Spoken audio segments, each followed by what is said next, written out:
آج میں ایک چیز آپ کو بتانا چاہ رہا ہوں کہ یہ کوئی نئی چیز نہیں ہے جو ہو رہی ہے آج دنیا میں، یہ پھیلنے والی ہے اور قیامت کے قریب ہم آ چکے ہیں۔ ہو سکتا ہے دنیا پوری جنگوں کے لپیٹ میں ہو، جو رسول پاک صلی اللہ علیہ وسلم نے ارشاد فرمایا قتل اتنا بڑھ جائے گا کہ 100 لوگ ہوں تو 99 مر جائیں گے، ایک بچ جائے گا۔ قتل اتنا بڑھ جائے گا، یہ جنگ کی آگ ہو سکتا ہے آس پاس سب پھیل جائے، جس کی وجہ سے اس وبا میں، اس بلا میں سب ملوث ہونے لگ جائیں گے۔ اور ایک بات یہ بھی یاد رکھو، چاہے جیسی بھی حکومت ہو، تاریخ پوری اٹھا کر کے دیکھنا، ظلم کے بعد جو غرور و تکبر میں آ کر فرعون بننے کی کوشش کرتا ہے، اس کا انجام اللہ تعالیٰ بہت بھیانک فرماتا ہے۔ برادران ملت اسلامی، السلام علیکم ورحمۃ اللہ وبرکاتہ۔ الحمدللہ الحنان المنان الذي خلق الإنسان وعلمه البيان، والصلاة والسلام على رسوله سيد الإنس والجان وعلى آله وأصحابه ذوي الخير والإحسان، أما بعد، فأعوذ بالله من الشيطان الرجيم، بسم الله الرحمن الرحيم۔ وضربت عليهم الذلة والمسكنة وباءوا بغضب من الله، ذلك بأنهم كانوا يكفرون بآيات الله ويقتلون النبيين بغير حق، ذلك بما عصوا وكانوا يعتدون، صدق الله مولانا العظيم۔ بارگاہ رسالت محب صلی اللہ علیہ وسلم میں درود پاک کا ہدیہ پیش کر لیں۔ اللہم صلی علی سیدنا و مولانا محمد معدن الجود والکرم وآلہ واصحابہ الکرام وابنہ الکریم وبارک وسلم صلاة دائمتا سرمدا ابدا۔ اقبال نے کہا ہے، ستیزہ کار رہا ہے ازل سے تا امروز، شرار ابو لہبی سے چراغ مصطفی۔ مطلب یہ ہے کہ شروع کے دنوں سے ہی اس کائنات میں، اس دنیا میں ایک معرکہ چلتا آ رہا ہے۔ معرکہ مطلب جنگ، مقابلہ۔ وہ کس چیز کا ہے؟ اقبال کہتا ہے ستیزہ کار رہا ہے ازل سے تا امروز، شروع سے لے کے آج تک ایک مقابلہ چلتا آ رہا ہے۔ وہ مقابلہ کس کا ہے؟ شرار ابو لہبی سے چراغ مصطفی کا۔ مصطفیٰ کریم صلی اللہ علیہ وسلم کی چراغ کی روشنی کا مقابلہ ابو لہب کی شرارتوں کے ساتھ۔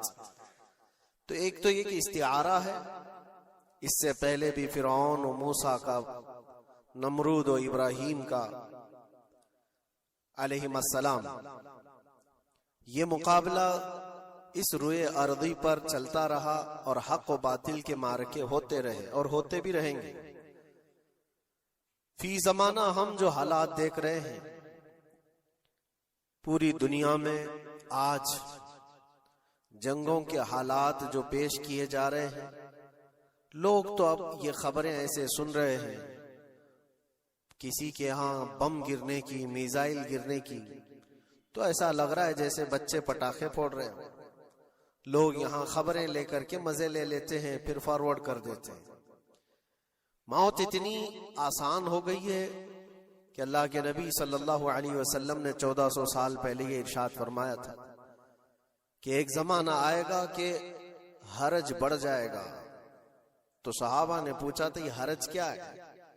تو حضور اکرم صلی اللہ علیہ وسلم نے ارشاد فرمایا تھا کہ قتل بہت زیادہ ہوگا، ایک دوسرے کا قتل اتنا زیادہ ہونے لگے گا کہ لوگ اس کی پرواہ بھی نہیں کرتے۔ آج مجھے آج بتاؤ، دنیا پوری بہت سارے ایشوز پر بیٹھکیں کر رہی ہے، گلوبل وارمنگ پہ ہے، دنیا میں انوائرمنٹ کی چینجنگ پر، موسم کا تاپمان بڑھ رہا ہے، اس پر میٹنگیں ہو رہی ہیں، بڑی بڑی تنظیمیں بیٹھتی ہیں۔ یہ ڈھکوسلا ہے یہ دنیا کا، یہ مغربی دنیا، ویسٹرن کنٹریز کا دکھاوا ہے۔ یہ اینیمل لاورز کو بھی باہر لے کر کے آتے ہیں، ان کو بہت زیادہ کوریج دیا جاتا ہے۔ یہ کتے سے پیار کرنے والا ہے، یہ مرغی سے پیار کرنے والا ہے۔ ظالموں، 40,000 نہیں 50,000 لوگوں کو فلسطین میں تم نے ناحق مار دیا، اس پر کوئی بیٹھک نہیں کرتے۔ موت اتنی آسان ہے انسانوں کی، جنگ جس سے ہے، مقابلہ جس سے ہے، تمہارا آپس میں برابر کی طاقت کا مقابلہ ہو تو سمجھ میں آئے کہ ایک دوسرے کی فوجوں سے مقابلہ ہے، ادھر کی فوج بھی مر رہی، ادھر کی فوج بھی مر رہی ہے، لیکن نہتے بچوں کا کیا قصور؟ بلکہ وہ گود میں آئے ہوئے ابھی جنہوں نے شعور کی آنکھیں بھی نہیں کھولی، دودھ پیتے بچوں کے جو قتل ہوئے ہیں۔ تاریخ میں آپ نے پڑھا ہوگا فرعون نے 12,000 بچوں کا قتل کیا تھا، صرف اس گمان سے کہ اس نے خواب دیکھا تھا بنی اسرائیل میں ایک بچہ پیدا ہوگا جو اس کی سلطنت کو ہلاک کر دے گا۔ خواب کی وجہ سے کاہنوں نے اس کو بتایا تھا، اس نے خواب یہ دیکھا تھا کہ آسمان سے ایک تارا ٹوٹ کر اس کی گود میں گرا اور آگ لگ گئی، تو نجومیوں نے اس کی تعبیر یہ بتائی تھی کہ بنی اسرائیل میں ایک بچہ پیدا ہوگا جو تیری سلطنت کو ہلاک کر دے گا۔ اس ڈر سے بنی اسرائیل میں جو بھی بچہ پیدا ہوتا اس کو قتل کرتا تھا۔ اس نے تقریباً 12,000 بچوں کو قتل کر دیا تھا، اس ڈر سے کہ وہ بچہ تو نہ پیدا ہو جائے جو میری سلطنت کو ہلاک کرنے والا ہے۔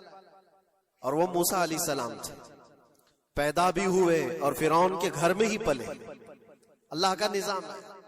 لیکن میں یہاں اس لیے بتا رہا ہوں، فرعون ظلم میں پوری دنیا میں مشہور ہے، وہ عورتوں کو بھی ظالم اس طرح سے مارا ہے کہ جس کی تاریخ میں مثال نہیں ملتی۔ لیکن میں نے اپنی زندگی میں دیکھا، آج کے زمانے میں اسرائیل نام سے ایک ناجائز حکومت پر قابض شخص نے 12,000 نہیں 50,000 لوگوں کو سال بھر میں قتل کر دیا۔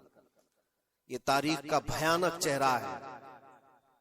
آج لوگ اس کو ہلکے میں لے رہے ہوں گے، نیوز والے ایک طرفہ رپورٹ کرتے ہیں کیونکہ ان کو ان کے باپ داداؤں سے ڈر ہے، جہاں کی کھاتے ہیں وہاں کی گاتے ہیں۔ لیکن بعد کو یہ سچائیاں جنریشن میں منتقل ہوتی رہیں گی، کبھی تو آئے گا کوئی انصاف کی نظر رکھنے والا۔ اور انسانیت کا قتل کتنا بڑا قتل ہے، ایک شہر کے 50,000 لوگوں کو قتل کر دینا، اور ایسے کہ وہاں کی عمارتیں پورے راکھ کے ملبے میں چلی گئی، صدیاں لگ جاتی ایک شہر کو بسنے میں، ایک گھر کو بنانے میں آدمی کی اپنی زندگی گزر جاتی ہے، کیا کیا ارمانوں سے گھر بناتے ہیں، لیکن ایک پل میں کسی کا گھر اجاڑ دیا، اس کے سامنے تڑپتے ہوئے اس کے باپ کی لاش ہو، ماں کی لاش ہو۔ وہ تصویریں کہ آپ نے نہیں دیکھی کہ ایک باپ چھوٹی سی بیٹی کو لے کر کے دوڑ رہا ہے تو اس کا بیٹا الگ پیر اور ہاتھ جلے ہوئے بم سے تڑپ رہا ہے، وہ کس کے درد کو دیکھے۔ یہاں تک کہ میں نے دیکھا کہ بیٹی کو باپ یہ نصیحت کر رہا ہے، تھوڑا اور صبر کر لے بیٹا، شہادت ملنے والی ہے۔ کون کرتا ہے یہ؟ موت سے پہلے اپنے بچے کو اتنی تلقین کر دے، حالات ایسے۔ دوسرے ایک کہ وہاں پر کھانے پینے کی ایڈ کوئی جا نہیں سکتی، اس پر پابندی، دوائیاں نہ جائیں اس پر پابندی۔ دنیا کا کوئی قانون اس چیز کو جائز ٹھہراتا ہے؟ مجھے بتاؤ، آتنکواد کا راگ الاپنے والے ان باتوں کو کیا کہیں گے؟ انسانیت اگر کہیں ہے تو اس کا تصور تو کرو۔ کسی کے فنڈامنٹل رائٹس ہوتے ہیں، بیسک رائٹس ہوتے ہیں، کھانا پینا یہ اس کا انسانی حق ہے۔ دشمنی تم سے جن کی ہے ان کے ساتھ مقابلہ کرو، عام شہریوں کے ساتھ نہیں۔ مخبر صادق رسول اکرم صلی اللہ تعالی علیہ وسلم کی تعلیمات دیکھو، جہاد کو لے کر جو پروپیگنڈا تم پھیلاتے ہو، اور ہر چیز کو جہاد کا لفظ دے کر کے ایک ایسا نیریٹو کریٹ کرتے ہو کہ لوگوں کے دماغ میں ایک پروپیگنڈا پھیل جائے۔ آؤ میں سناتا ہوں، رسول پاک صلی اللہ تعالی علیہ وسلم جب صحابہ جہاد میں جاتے تو ان کو کن باتوں کی تلقین کرتے تھے؟ سب سے پہلے مجاہدین صحابہ سے کہتے، جس جگہ تم جا رہے ہو مقابلہ تمہارا جن کے ساتھ ہے انہی سے مقابلہ کرنا، جو تمہارے خلاف تلوار اٹھائے اس کے خلاف تم تلوار اٹھاؤ، اور راستوں پر بیٹھے ہوئے بوڑھوں کو ہاتھ نہ لگانا، کسی عورت کے ساتھ چھیڑ چھاڑ نہ ہو، حاملہ عورتیں اگر قید میں آ جائیں تو انہیں چھوڑ دینا۔ یہ حضور پاک صلی اللہ علیہ وسلم کی تعلیمات ہے۔ حتیٰ کہ رسول کریم صلی اللہ علیہ وسلم نے فرمایا جس شہر میں تمہارا غلبہ ہو جائے، تم غالب آ گئے وہاں کی فوج پر، تو وہاں کے رہنے والوں کے بچوں کو نہ ظلم کرنا، ان کو نہ پکڑنا۔ پھر تعلیمات میں یہ ہے وہ چاہے جس مذہب کے بھی لوگ ہیں ان کے معبدوں کو، ان کی عبادت گاہوں کو ختم نہیں کرنا، ان کی عبادت گاہوں کو توڑ پھوڑ نہ کرنا جس شہر میں تم جا رہے ہو۔ یہاں تک کہ حضور اکرم صلی اللہ علیہ وسلم کی تعلیمات تو دیکھو، حضور یہ تک فرماتے تھے مجاہدین صحابہ کو کہ جس شہر میں تم جا رہے ہو وہاں کے درختوں کے پتے بھی نہ اکھاڑنا، درختوں کو بھی نہ نقصان پہنچانا۔ جنگی تعلیمات کو آج کوئی نظر میں نہیں رکھتا ہے۔ دنیا کہتی ہے کہ جنگ کے دوران بھی کچھ اصول ہوتے ہیں، لیکن کوئی اصول نہیں۔ ہم نے دیکھا ہے جس کی طاقت ہے اس کا بول بالا ہے، یہ دنیا ان کے خلاف کبھی کوئی بات نہیں کرتی۔ آج سے تقریباً 20 سال پہلے بھی عراق کی کیا حالت تھی آپ نے دیکھا ہوگا، ایک جھوٹے پروپیگنڈے کی وجہ سے پورے عراق کو تباہ کیا گیا، آج تک وہ سنبھل نہیں پایا ہے۔ نیوکلیئر پاور عراق کے اندر موجود ہے، اس کے ری ایکٹر وہاں پر موجود ہے، کیا کیا چیزیں اس زمانے میں پھیلائی گئی۔ سوشل میڈیا تو نہیں تھا اتنا، دنیا نے یہ مان لیا کہ ہاں دادا کہہ رہا ہے تو ہوگا، اور حملہ کیا اسی بنیاد پر۔ 20 سال ہو گئے، آج تک عراق میں کوئی نیوکلیئر پاور پلانٹ نہیں نظر آیا، کہیں نہیں۔ ایک جھوٹے پروپیگنڈے کی وجہ سے وہاں کے کتنے لاکھ لوگوں کو بے گھر ہونا پڑا ہے پتہ ہے۔ کچھ جگہ ایسی ہیں جہاں بم برسائے گئے، آج تک وہاں کوئی سبزہ نہیں اگتا، کوئی وہاں پر فصل نہیں ہوتی۔ میں نے خود اپنی آنکھوں سے دیکھا ایک نیا میدان جس پہ لوگ فٹ بال کھیلتے تھے، چند سالوں کے بعد دیکھو تو پورا میدان قبروں سے بھرا ہوا ہے، قبریں ہیں وہاں پر، پوری قبریں۔ لوگوں کو جنازہ اٹھانے کے لیے لوگ نہیں ملتے، موت اتنی عام کر دی گئی تھی۔ ان باتوں کو کوئی کہتا ہے؟ آپ نے سنا کبھی ابو غریب جیل کے متعلق؟ قیدیوں کے ساتھ جو وحشیانہ سلوک کیا ان گوروں نے، اللہ کی پناہ، بہت سخت قسم کے، دنیا میں بدنام زمانہ جیل اس کو کہا جاتا ہے۔ ہر طرح کی وہاں پر قیدیوں کے ساتھ آزمائشیں ہوئی، ہر طرح کی، ان پر کتے چھوڑ دینا، ان کی شرمگاہیں کاٹنا، ان پر پیشاب کرنا، ہر چیز جو انسانیت سوز ہے، انسانیت کو جلا دینے والی، یہ ساری حرکتیں کی گئی۔ دنیا خاموش ہے اس سلسلے میں۔ کیوں؟ سپر پاور کے 1000 گنا بھی ہضم کر لیے جاتے ہیں۔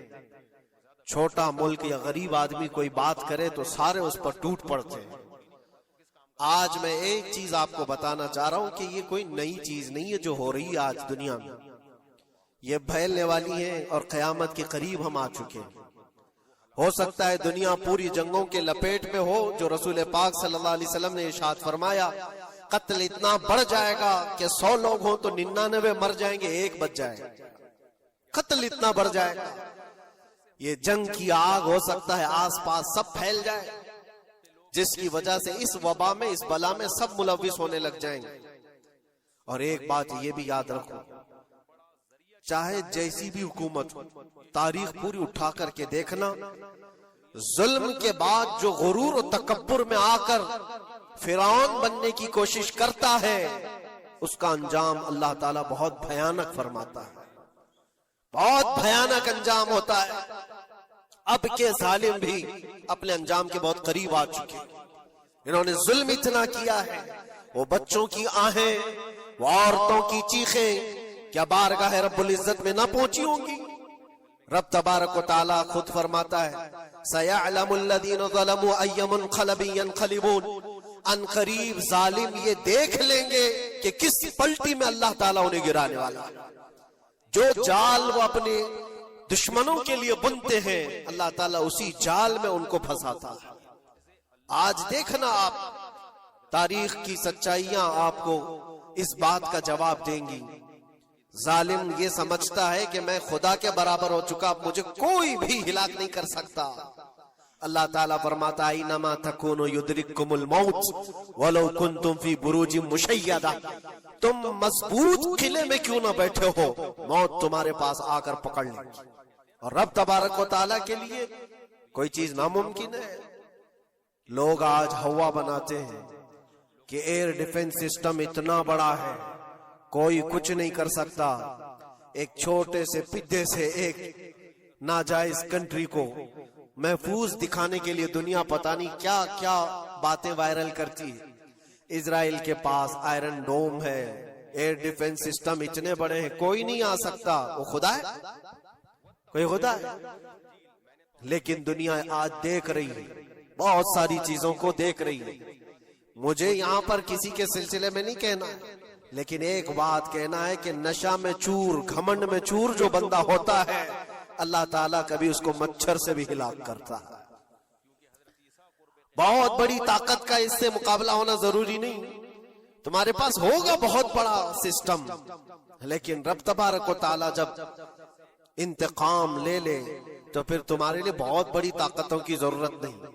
آپ کو میں تاریخ بتاؤں، عراق میں نمرود ایک زمانے میں اس طرح کی حرکت کیا تھا کہ اس نے بہت بڑی عمارت بنائی تھی، اور اس کے مطابق بات یہ تھی کہ وہ 1000 لوگوں سے تنہا لڑ سکتا تھا، اتنی اس کی طاقت تھی۔ شیر سے خود مقابلہ کرتا تھا، کبھی ڈرتا نہیں تھا۔ نمرود کی طاقت مشہور تھی اس زمانے میں، اور سارے لوگ اس کی طاقت کا لوہا مانتے تھے، حتیٰ کہ وہ کبھی اپنی زندگی میں بیمار نہیں ہوا تھا۔ آدمی جب بیمار نہیں ہوتا تو اس کا غرور بڑھ جاتا ہے، سوچتا ہے مجھے کچھ ہو نہیں سکتا۔ نمرود نے اس کے بعد یہ دیکھا ساری دنیا میرے قبضے میں ہے، طاقت و دولت کے ذخیرے سب اس کے پاس سے، لیکن ایک چیز نہیں تھی، موت پر کنٹرول۔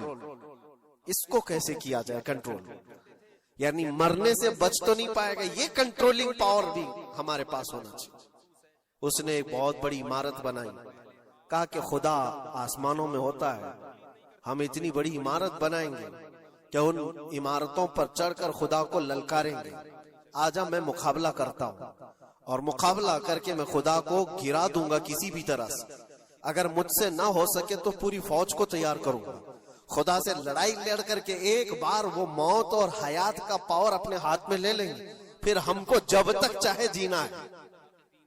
کہاں کی خام خیالی!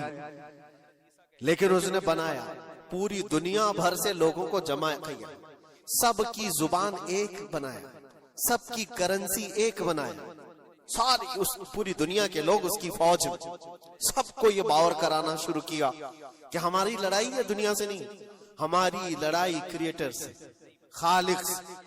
ہم اس سے پاور چھین لیں گے ایک بار، اور پھر اپنے ہاتھ میں موت و حیات کا کنٹرول رکھیں گے۔ جس کو جتنی لمبی عمر چاہیے میں دوں گا، جس کو جب تک جینا ہے میں دوں گا، ازل سے لے کر ابد تک۔ یہ سارے خیالات اس کے تھے، اور اس نے جمع کیا، عمارت بھی بنایا، فوج بھی تیار کیا۔ کیا رب تبارک و تعالیٰ یہ نہیں دیکھ رہا تھا؟ اس کی تیاری، اس کا جمع کرنا، اس کی عمارت بنانا، بہت دنوں تک یہ سب کام چلتا رہا۔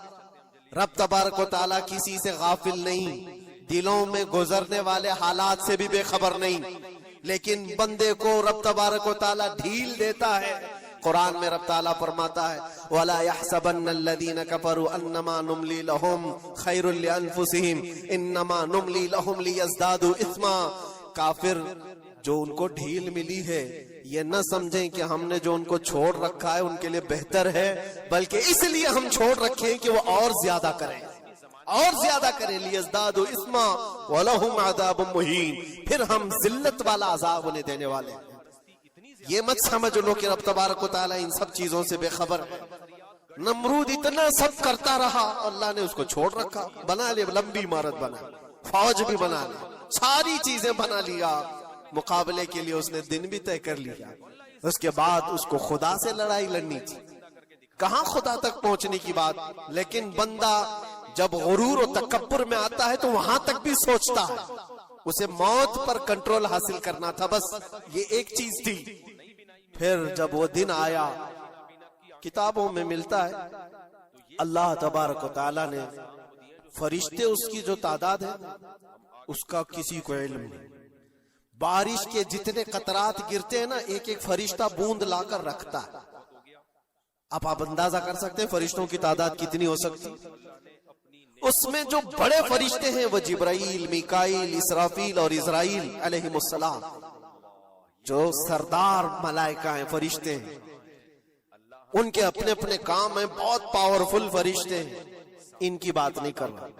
کسی ایک عام فرشتے کو رب تبارک و تعالیٰ نے بلایا اور فرمایا جاؤ زمین پر، ہمارے ایک بندے نے ہم سے لڑائی کا ارادہ کر لیا ہے. اس کی طاقت و قوت اور اس کی جمع شدہ ساری چیزوں کو دیکھ کر کے آؤ.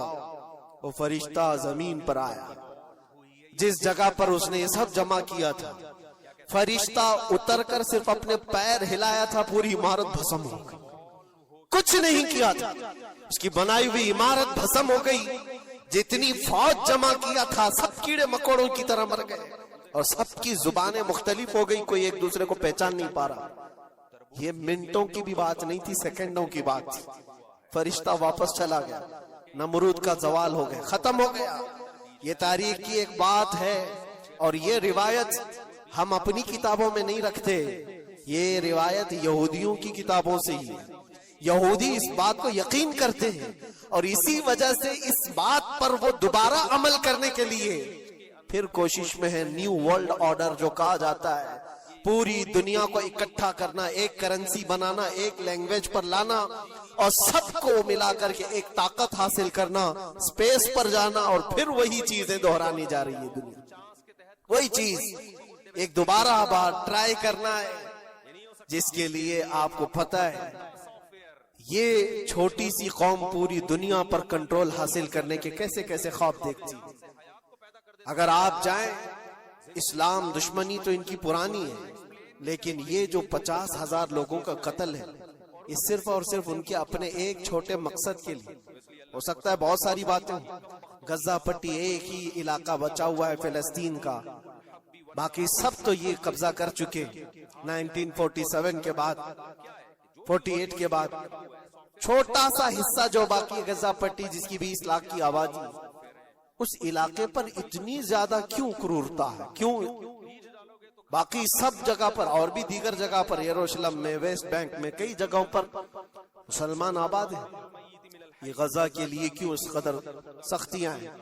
دنیا کو بتانے کے لیے تو یہ ایک آتنکواد جماعت ہے حماس، جس کا مقابلہ کرنے کے لیے ہم یہ حملے کر رہے ہیں.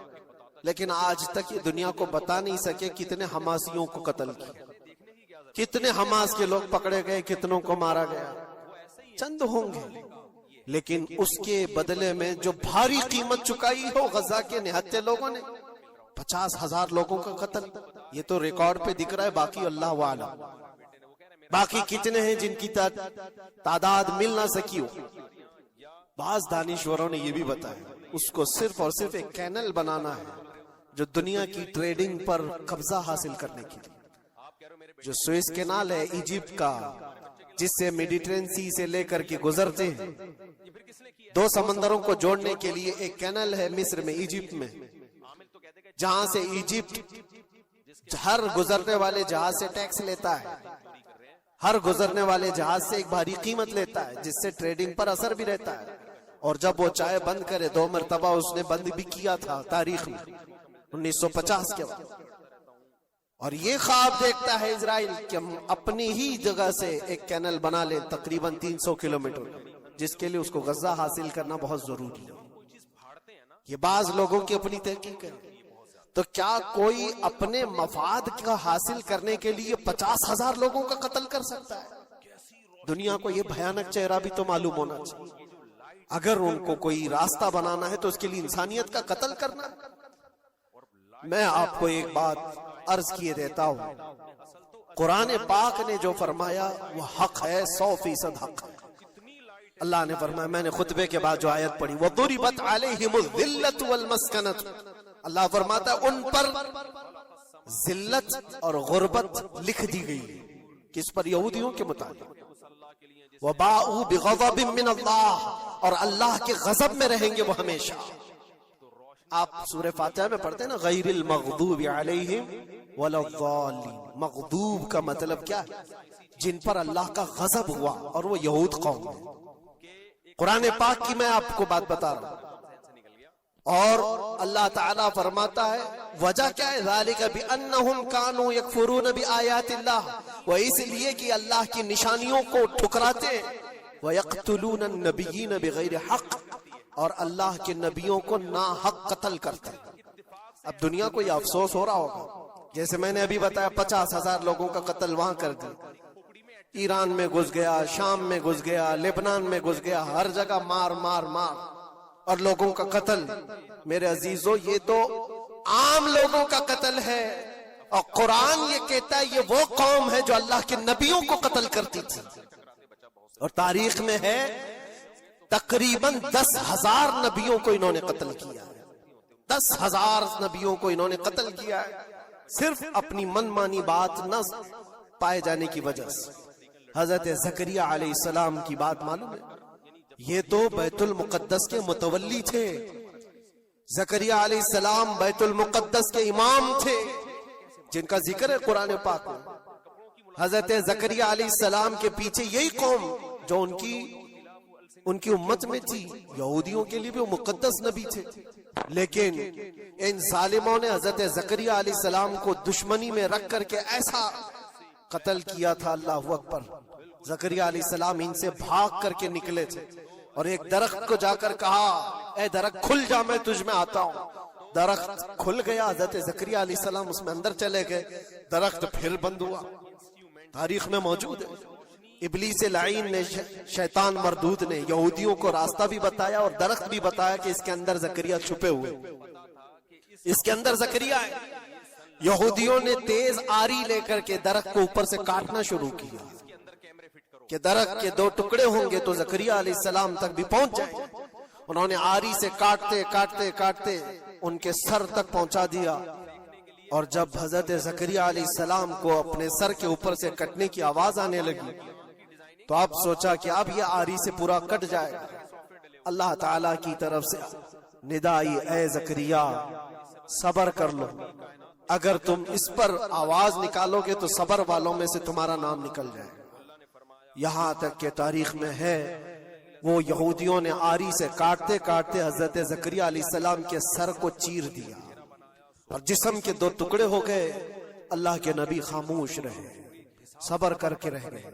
ان کے بیٹے یحییٰ علیہ السلام نے یہودیوں کے ایک گورنر یا بادشاہ کو یہ کہا تھا کہ ایک نکاح میں 2 بہنوں کو رکھنا جائز نہیں.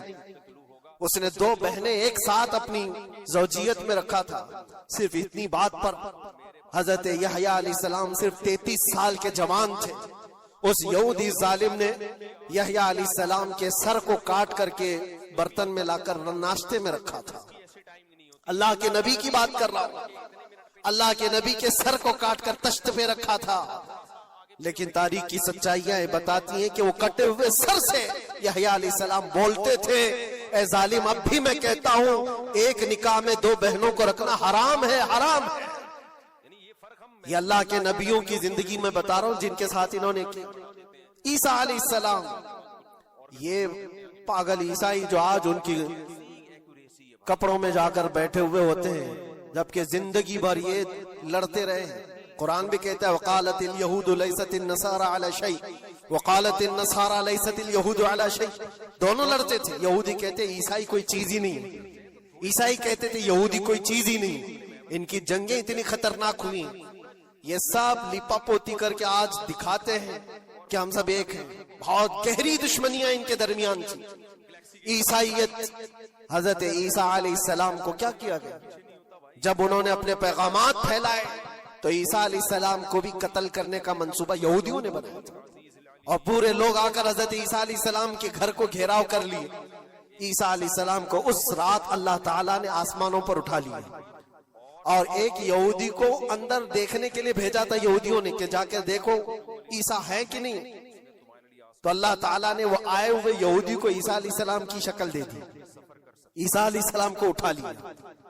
یہودی جو باہر کھڑے منتظر تھے ہمارا آدمی اندر گیا ہے دیکھنے کے لیے، مارنے کے لیے، قتل کرنے کے لیے، ابھی تک آیا نہیں. تو سب کے سب اندر گھس گئے. دیکھا وہ آدمی بیٹھا ہوا ہے, اسی کو پکڑ کر لا کر سولی پر چڑھا دیا عیسیٰ سمجھ کر کے. لیکن اتفاق یہ ہے کہ اس کو پوری شکل نہیں دی گئی تھی, آدھی شکل عیسیٰ علیہ السلام کی تھی اور آدھی اس کی خود کی تھی. بعد میں یہودیوں میں خود اختلاف ہو گیا, ہمارا بندہ کہاں گیا جو ڈھونڈنے کے لیے گیا تھا, وہ غائب کہاں ہے؟ اور اگر یہ ہمارا بندہ ہے جو ڈھونڈنے کے لیے گیا تھا تو پھر عیسیٰ کہاں ہے؟ یہ اختلاف میں, یہ شک میں 550 سال گزر گئے. پھر میرے مصطفیٰ صلی اللہ علیہ وسلم تشریف لائے اور قرآن نے اس بات کو واضح کیا, نہ تم نے عیسیٰ کا قتل کیا نہ سولی چڑھائی ہے, عیسیٰ علیہ السلام زندہ ہیں, اللہ نے آسمانوں پر انہیں اٹھایا. یہ تو عیسائیوں پر احسان ہے قرآن کا, جو سچائیاں 550 سال پہلے کی بتایا. میرے عزیزوں, یہ تاریخ میں آپ کو بتا رہا ہوں, نبیوں کا قتل کرنے والی قوم, ان کے سامنے عام انسان کیا مانے رکھتے ہیں؟ یہ دنیا کی ساری قوموں کو حقیر سمجھنے والی قوم, دنیا کے پورے ذخیروں کو اپنی ملکیت سمجھنے والی قوم, ان کا عقیدہ ہے یہ دنیا کا جتنا گولڈ ہے, جتنا سونا ہے, اس پر صرف اور صرف ان کی قوم کا قبضہ ہونا چاہیے پوری دنیا کو. آپ کو پتا ہے مدینہ طیبہ میں حضور پاک صلی اللہ علیہ وسلم کی آمد سے پہلے یہ سب کے سب مدینے میں بسے ہوئے تھے, 550 سال سے انتظار کر رہے تھے حضور کے آنے کا. دوسری قوموں کو ڈراتے تھے, کیوں؟ ان کی کتاب میں موجود تھا آخری نبی کے آنے کی ساری باتیں موجود تھی. آخری نبی آئیں گے, ان کے ماننے والوں کا غلبہ ہوگا, وہ اپنے نور نبوت سے لوگوں کے دلوں کو پاک کریں گے. ان کی شکل بھی بتائی گئی تھی تورات میں, ان کے آنے کی جگہ بھی بتائی گئی تھی. پورے حجاز میں کھجوروں کا جھنڈ ایک علاقہ ہوگا جہاں یہ نبی آئیں گے, اور وہ مدینے کے علاوہ کوئی جگہ ہی نہیں تھی. یہودی یہ سب چیزیں دیکھ کر حضور کے آنے سے 550 سال پہلے سے انتظار میں تھے, وہ نبی یہی آئیں گے, یہی آئیں گے. اور دوسری قوموں کو ڈراتے تھے, ہم سے مت الجھنا, آخری نبی آنے والے ہمارے, اور اس نبی کے آنے کے بعد پھر ہم چن چن کر تم سے بدلہ لیں گے. اور جب کبھی مصیبت آتی تو اللہ سے دعا بھی یہ کرتے تھے کہ اللہ وہ آخری نبی جو ہمارے علاقے میں آنے والے ہیں, ان کے صدقے میں تو ہماری بلاؤں کو دور کر. یہ وہ قوم ہے جو حضور آخر النبیین صلی اللہ علیہ وسلم کے انتظار میں وقت کاٹ رہی تھی. لیکن ہوا یہ, ان کا عقیدہ یہ تھا کہ آخری نبی تو بنی اسرائیل میں ہی پیدا ہوں گے, ہمارے خاندان میں پیدا ہوں گے. انہوں نے ٹھیکہ لے رکھا ہے آخری نبی کہاں پیدا ہوں گے یہ فیصلہ کریں گے. اللہ تبارک و تعالی نے آخری نبی ہمارے آقا صلی اللہ علیہ وسلم کو بنی اسرائیل میں نہیں, بنی اسماعیل میں پیدا کیا. اسماعیل علیہ السلام کی اولاد میں پیدا کیا, اور یہ اسماعیل علیہ السلام کی اولاد پورے عرب میں آباد تھی. عرب میں پوری آبادی اسماعیل علیہ السلام کی تھی. مکہ کو آباد کس نے کیا؟ اسماعیل علیہ السلام. اسماعیل علیہ السلام کی اولاد پورے مکہ میں آس پاس سب علاقوں میں آباد, ساری جتنے بھی نسب ہیں وہ اسماعیل علیہ السلام تک پہنچتے ہیں عرب والوں کی. اور یہ یہودی بنی اسرائیل ہے, یعنی یعقوب علیہ السلام کی اولاد میں سے, اور یہ دوسروں کو حقیر جانتے تھے. جب تک یہ لوگ عرب میں تھے, مدینے میں تھے, انہوں نے ہر ایک کو حقارت سے دیکھا. عربوں سے ان کے تعلقات ایسے نہیں تھے, عام لوگوں سے کہتے ہمارے سے بات کرنے کے قابل نہیں, سب کو امی کہتے تھے, ان پڑھ, جاہل, ایسے الفاظ سے عربوں کو پکارتے تھے. عربوں سے اگر ان کے تعلقات ہوتے بھی تو بڑے بڑے ٹاپ لیڈر جو ہوتے ہیں عربوں کے, بس ان سے تعلقات, عام لوگوں کو گنتے ہی نہیں, کچرا کہتے تھے. بنی اسماعیل کو جب یہ کچرا کہتے تھے, اور بنی اسماعیل میں جب آخری نبی پیدا ہو گئے تب کیا کہنے لگے پتہ ہے؟ کہتے نہیں, یہ غلط ہو گیا. آخری نبی تو بنی اسرائیل میں پیدا ہونے والے تھے, یہ جبرائیل نے شرارت کیا اور بنی اسماعیل میں جا کر کے نبوت دی تھی. کچھ تو یہ کہنے لگے, کچھ تو کہنے لگے وہ ہے ہی نہیں آخری نبی. لیکن کیسے انکار کرتے؟ قرآن کہتا ہے یعرفونہ کما یعرفون ابناءہم, اس رسول کو وہ ایسے پہچانتے تھے کہ اپنے بیٹوں کو بھی نہیں پہچانتے. ان کے بیٹوں کے صحیح ہونے پر بھی ان کو اتنا یقین نہیں تھا کہ ہمارا ہی بیٹا ہے یا نہیں, لیکن حضور کو دیکھ کر کے یہ یقین تھا کہ آخری رسول ہی.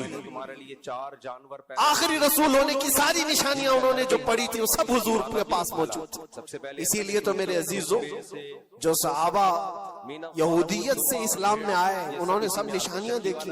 حضرت سلمان فارسی کی بات بتائیں, وہ عیسائیت میں تھے, سالوں انہوں نے عیسائیت میں گزارے اور انہوں نے بھی یہی سب باتیں سنی تھی.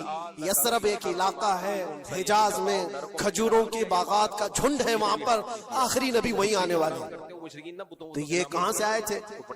سلمان فارسی عراق سے آئے تھے, مدینے میں آ کر غلام بن گئے, ایک کھجوروں کے باغ میں کام کرتے تھے برسوں تک.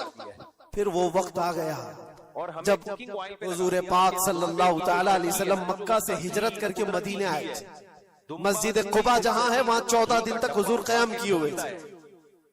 تو وہ باغیچے کا جو مالک ہے, سلمان فارسی کا جو مالک تھا, اس کا بھتیجا آ کر کے خبر دیتا ہے, چاچا سنا ہے کہ نہیں خبر, یثرب میں ایک شخص آیا ہے مکہ سے, حسین چہرہ ہے, گلابی رنگت ہے, بولتا ہے تو لوگ سب اس کی طرف دیکھتے ہیں اور وہ کہتا ہے کہ میں اللہ کا آخری رسول ہوں.